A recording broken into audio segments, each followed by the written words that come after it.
साल 2017 था। मैंने दिल्ली यूनिवर्सिटी से अपना ग्रेजुएशन कंप्लीट किया। उसके बाद एयरफोर्स का एग्जाम एफकेट दिया, साथ में एसएससी सीजीएल की कोचिंग लेना शुरू किया। पढ़ाई चल रही थी, एग्जाम पास आ रहा था, एफकेट का रिजल्ट भी आया। 3.5 मार्क्स से मेरा सिलेक्शन नहीं हो पाया। लेकिन इस सब के बीच में एक चीज थी जो मैं नहीं छोड़ पा रही थी, हर फ्राइडे जाके थिएटर में नई फिल्म खुद से देखना। और ऐसे ही एक फ्राइडे मेरी जिंदगी में अंधाधुन आती है। एक दोस्त से उस फिल्म की एंडिंग डिस्कस कर रही थी, उसको मजा आया तो उसने बोला रिकॉर्ड करके इंटरनेट पे डाल देते हैं। रात में 10 बजे वो वीडियो डाला और 12 बजे तक उस पर 250 व्यूज आ गए थे, जो सुबह 2000 में बदल गए। बस यहाँ से फिल्मी इंडियन की शुरुआत हो गई। ये सब राम कहानी मैं आपको इसीलिए बता रही हूँ क्योंकि काफी लोग मुझसे पूछते हैं 7 साल हो गए लेकिन मैंने अपने चैनल पे कभी किसी चीज का ऐड क्यों नहीं किया। क्योंकि ड्यू से 3 साल की डिग्री लेने के बाद भी जो चीज मुझे खुद का रिस्पेक्ट नहीं दे पाई वो एक 3 मिनट के वीडियो से मिल गया। इसीलिए ना मैं अपने चैनल पे कभी ऐड करती हूँ और ना ही जिंदगी में कभी करूंगी। और ये पूरी 7 साल की मेहनत सिर्फ 7 सेकंड्स में वही लोग मुझसे छीनना चाहते हैं जिनकी फिल्मों के लिए 7 सालों में रात दिन मैंने बिना रुके काम किया है और शायद वो ये जानते तक नहीं है। पिछले हफ्ते 5 सितंबर को बहुत सारी मूवीज आई, मैंने सारी देखी, सबका रिव्यू डाला और जैसा अक्सर होता है कुछ लोगों को वीडियो पसंद आया, कुछ को नहीं आया। जब मैं किसी का रिव्यू कर सकती हूँ तो लोग मेरा भी रिव्यू कर सकते हैं, इसमें कुछ गलत नहीं है। सबको इस देश में फ्रीडम ऑफ एक्सप्रेशन की आजादी है। तो मेरे वीडियो पे अच्छे खासे व्यूज हो गए थे, लेकिन फिर संडे को पता चलता है उस वीडियो पे सीधा फिल्म के प्रोड्यूसर ने खुद के चैनल से कॉपीराइट स्ट्राइक डलवा दिया है। पहले मुझे लगा कुछ मिसअंडरस्टैंडिंग हुई है, कुछ एरर हुआ होगा। कॉपीराइट स्ट्राइक पहली बार नहीं हुआ था, काफी बार हो चुका है, लेकिन बात करने से हमेशा सॉल्व हो जाता है। इसीलिए मैंने प्रॉपर लैंग्वेज में सीधा अपने शब्दों में बहुत रिस्पेक्ट के साथ उनकी मेल आईडी पे अपना प्रॉब्लम शेयर किया और उनके रिप्लाई का वेट करने लग गई और अगले दिन पहले की तरह वीडियोस डाल के आगे बढ़ गई। मेरे मेल का रिप्लाई तो नहीं आया, लेकिन फिर कुछ ऐसा हुआ जो अगर मैं आपको नहीं बताऊंगी तो शायद सबसे बड़ी बेईमानी मेरी पब्लिक के साथ होगी, जिसको 7 साल मैंने मेहनत करके अपने दम पे इकट्ठा किया है। एक साथ 3 और स्ट्राइक मेरे चैनल पे सेम उसी प्रोड्यूसर ने डाल दी और ये सारे नए वीडियोस नहीं थे, 6-6 महीने पुराने वीडियोस को ढूंढकर उन पे स्ट्राइक डाली गई। अब यूट्यूब की पॉलिसी ये है, अगर 3 बार आपके चैनल पे स्ट्राइक आ जाती है तो तुरंत आपका चैनल वहीं पे डिलीट कर दिया जाएगा। इसीलिए इनको लगा होगा ये तो डर जाएगी, चुपचाप अपने चैनल को बचाने के लिए भीख मांगेगी, फिर ये अपनी कुछ शर्त रखेंगे जो मुझे माननी पड़ेगी। लेकिन ड्यू से 3 साल की डिग्री और 7 साल बिना किसी ऐड, बिना किसी प्रमोशन मैंने चैनल पे काम इसीलिए नहीं किया कि किसी के सामने सच बोलने के बाद भी जाके हाथ फैलाने पड़े। अब मैं आपके सामने एक्सपोज करूंगी ये पूरा रैकेट कैसे चलाया जाता है। बहुत सालों पहले न्यूज़पेपर में नई फिल्मों के रिव्यूज आते थे, फिर उनको खरीद लिया गया। फिर सोशल मीडिया आया तो ऑनलाइन लिखकर रिव्यूज डाले जाने लगे। आप यकीन नहीं करोगे, बिना फिल्म रिलीज हुए इनको पहले ही रिव्यूज लिख के दिए जाते थे, ये वही डाल देते थे। लेकिन फिर जैसे ही यूट्यूब पर नॉर्मल लोग अपना चैनल बना के फिल्मों के बारे में बोलने लग गए, पहले इनको लगा क्या ही फर्क पड़ेगा, कौन इन लोगों पे ध्यान देगा।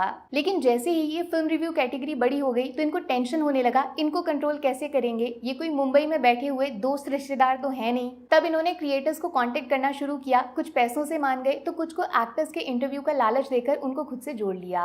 मेरे पास भी ऑफर आया था, मैं नाम नहीं लूंगी, शायद बॉलीवुड का सबसे बड़ा प्रोडक्शन हाउस है, दूसरा ओटीटी का एक बहुत बड़ा प्लेटफॉर्म है, लेकिन मैंने आज तक किसी को रिप्लाई नहीं किया, सिर्फ अपने काम से काम रखा। तो मेरे जैसे लोगों के लिए इन्होंने रास्ता ढूंढा है कॉपीराइट स्ट्राइक्स का। रीजन बताते हैं, मैंने वीडियो में इनकी फिल्म का फोटो यूज किया है। नाम में ही कॉपी और राइट है, किसी चीज को कॉपी करके खुद को उसका मालिक बताना, ये होता है कॉपीराइट। भैया तुम्हारी फिल्म तुमको मुबारक, ये कोई नहीं बोल रहा कि वो फिल्म मैंने बनाई है और ना ही तुम्हारी पूरी की पूरी फिल्म मैंने अपने चैनल पे डाल दी है। किसी चीज के बारे में कमेंट्री करने के लिए, उसके बारे में रिव्यूज देने के लिए उसका फोटो यूज किया गया तो वो फेयर यूज में आता है, उससे फिल्म का बॉक्स ऑफिस कलेक्शन मेरे अकाउंट में नहीं चला जाएगा। बॉक्स ऑफिस से तो इनको लेना देना ही नहीं है। कोमल नहाटा सर ने विद प्रूफ बताया था कैसे आजकल फिल्म मेकर्स खुद अपनी फिल्मों की टिकट खरीद रहे हैं। जो एक्स्ट्रा खर्चा ये आजकल करते हैं वो हम जैसे क्रिएटर से वसूलना चाहते हैं कॉपीराइट स्ट्राइक्स डाल के।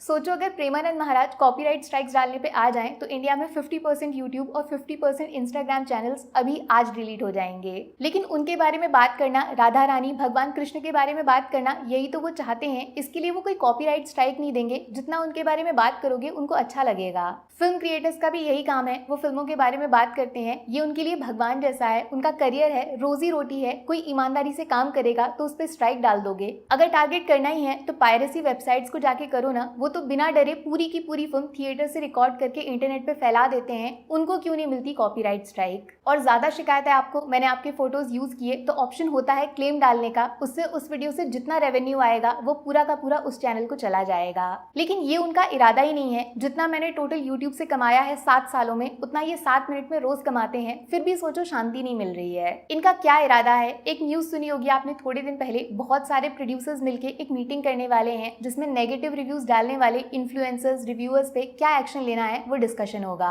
मतलब सब कुछ कर लेंगे, बस एक अच्छी फिल्म नहीं बनाएंगे, और बुरी फिल्म को बुरा बोला तो ये सारे प्रोड्यूसर मिलके कॉपीराइट स्ट्राइक डाल के किसी की रोजी रोटी, उसका पूरा करियर खत्म कर देंगे। और कुछ नहीं, बस एक कंट्रोल सिस्टम बनाना चाहते हैं पेड रिव्यूज का, जैसे न्यूज़पेपर के टाइम में हुआ करता था। पैसे लेकर अच्छा बोलो, वरना डर से अच्छा बुलवाया जाएगा, वरना चैनल उड़ा दिया जाएगा। प्रॉब्लम ये भी है, फिल्म कंटेंट क्रिएटर्स की वजह से पब्लिक अब KGF, कांतारा, लोका जैसी मूवीज के बारे में जानने लगी है, जिससे साउथ की फिल्म भी अब डायरेक्ट नॉर्थ में रिलीज होने लगी है। इनका जो पावर था थिएटर ओनर्स के ऊपर वो ढीला पड़ रहा है, तो कंटेंट क्रिएटर्स को ही खत्म कर दो।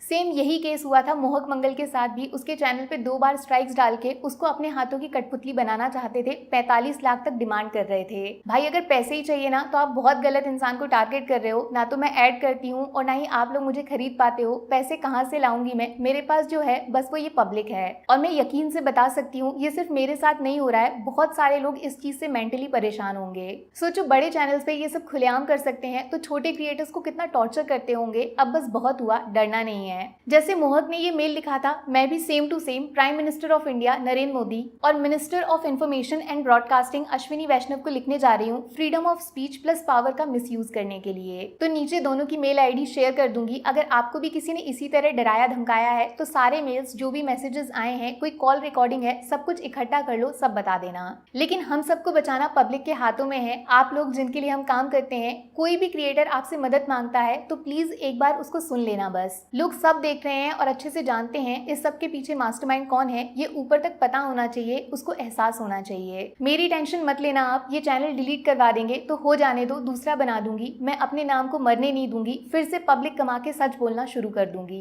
मैंने आज तक कभी अपने चैनल को लाइक सब्सक्राइब करने को नहीं बोला, बट प्लीज लाइफ में मेरी कभी कोई बात अच्छी लगी है, मेरी वजह से कुछ अच्छा देखा है तो ज्यादा से ज्यादा लोगों तक इस वीडियो को पहुंचा देना, शेयर कर देना, ट्विटर, इंस्टा चाहे जहां डाल देना। मैं कॉपीराइट स्ट्राइक नहीं डालूंगी। Take care, bye bye.